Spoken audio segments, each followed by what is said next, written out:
This is the Row River, and if you believe the hype, it is the shortest river in the world.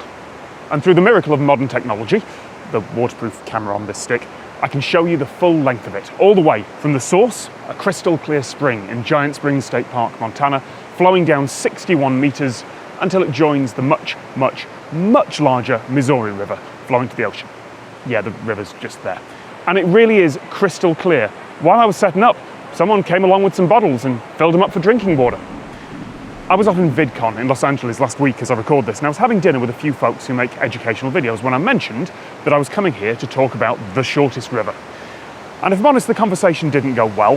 They kept raising different objections and seemed to get angry just at the concept. So eventually I looked up the dictionary definition of river in the Oxford English Dictionary: a large natural stream of water flowing in a channel to the sea, a lake, or another usually larger stream of the same kind. First objection: this is man-made.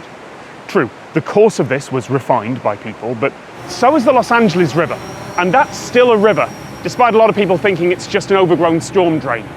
Although, to be fair, the Row River here didn't even have a name until the 80s, when some students surveyed it and campaigned for it to be named the shortest river. The Guinness Book of Records did eventually agree, at least for a while. Okay, said the folks I was talking to, but how do you know it's the shortest?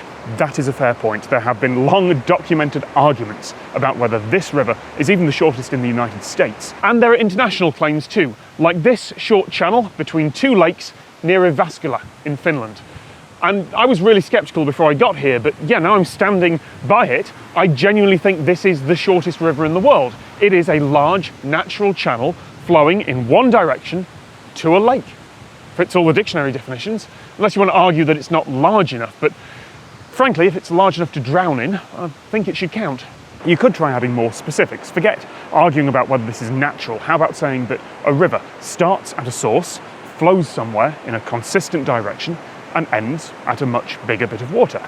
That seemed like a great definition to me, until someone pointed out that that would include water slides. Every time we tried to nail down a definition, it slipped away. I'll be honest, I'm not really here to show you the world's shortest river, because I can't. Because there will always be quibbles about definitions, all the categories that we try to put the natural world into, to fit everything into maps and databases. All those categories have to be fuzzy. Map makers have known for years that, as with so many things in the real world, is it a river? Is not always a question that can be answered with a binary yes or no.